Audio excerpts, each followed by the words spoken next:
back once again to the imaginary gallery. This is TJ, your host, and we're still at Lundy Bancroft's book, second to the last type of abusive person. The one we're on at this point is called the Terr0rist. How fitting. Lundy tells us at the beginning of this section that he'd worked a few months with an abused lady named Gloria, who wondered how much longer she would be alive. Her husband, Gerald, would always glare at her, drum his fingers methodically on the table, and he would say, "You got 6 months left. Things better shape up around here."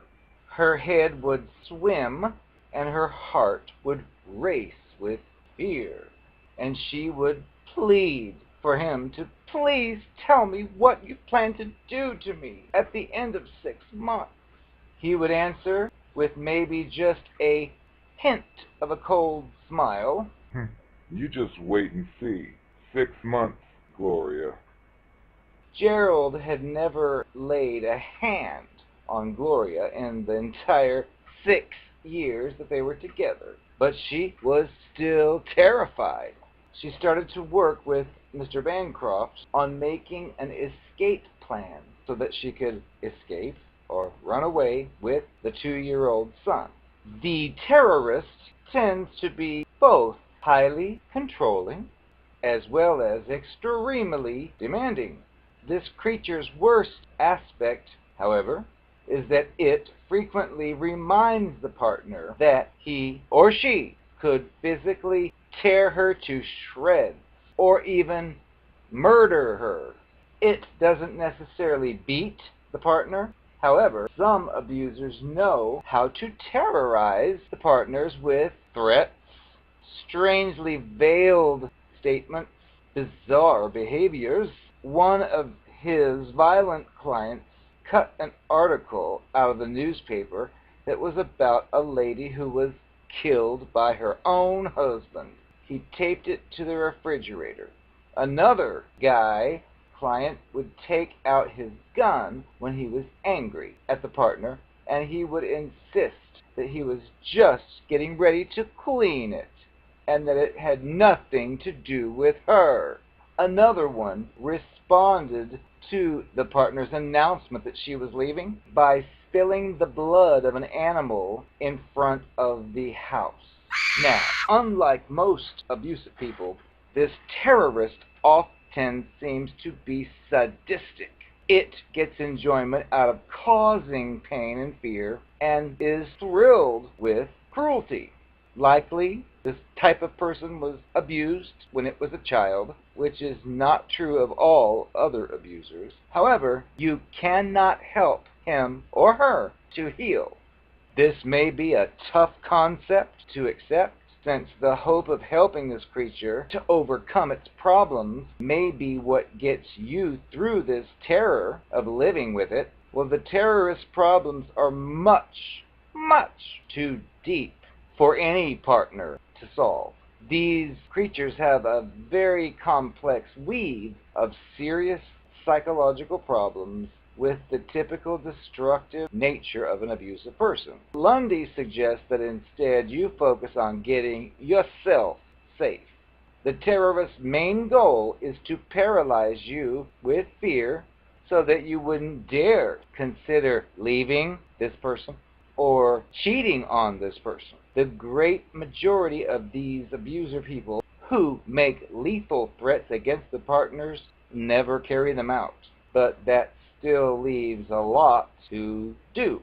Trauma of living with this kind of Terr0rist can be profound and can make it really difficult for you to think clearly about any kind of strategies to escape into safety. However, most women, he says, do manage to get out.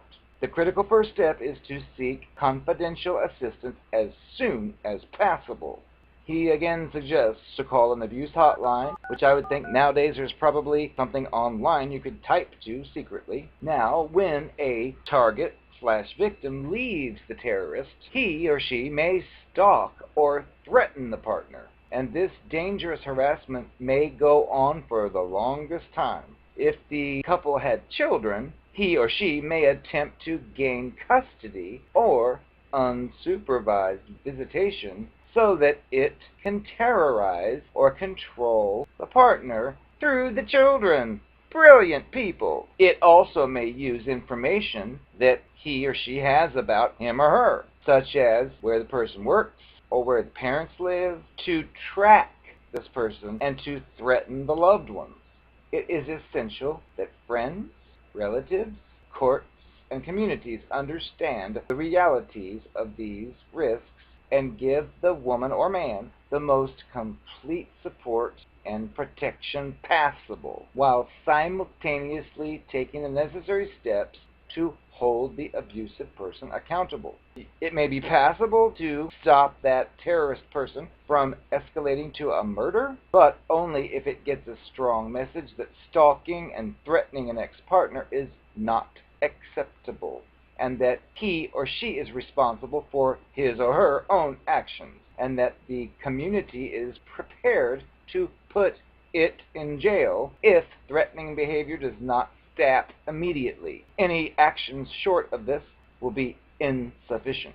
Now, in the box, the central attitudes driving the terrorists are: You have no right to leave me or defy me. Your life is mine. Your life is in my hands. Women are evil and have to be kept terrorized to prevent that evil from coming forward.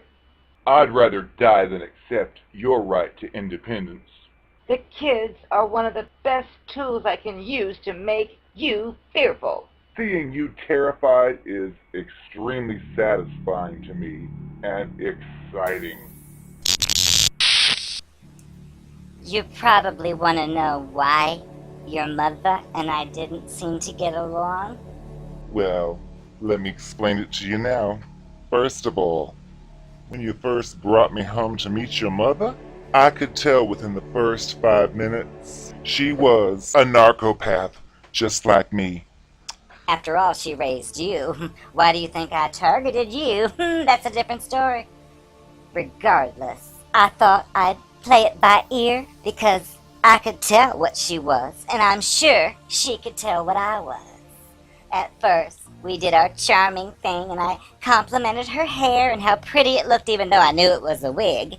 And it flattered her, but I know she knew. Because I have telepathy too, and I could hear her thoughts saying, this witch is trying to get me, and I was.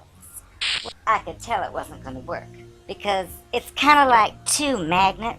If you put them together the wrong way, they repel each other. Well, consider us those magnets. I just pretended to be sick and that I had to go home, and conveniently never came back again because she is like me. I couldn't take it. It would just be a battle, and that would ruin my impression I was trying to make on you so you'd want to marry me, and with her in the family, I don't think so. I could have arranged her demise with some poison or something, but I didn't think you were worth all that. So just so you know why I disappeared and why I never came back again to your mother's house. She didn't say anything specifically. It's just a matter of repellent.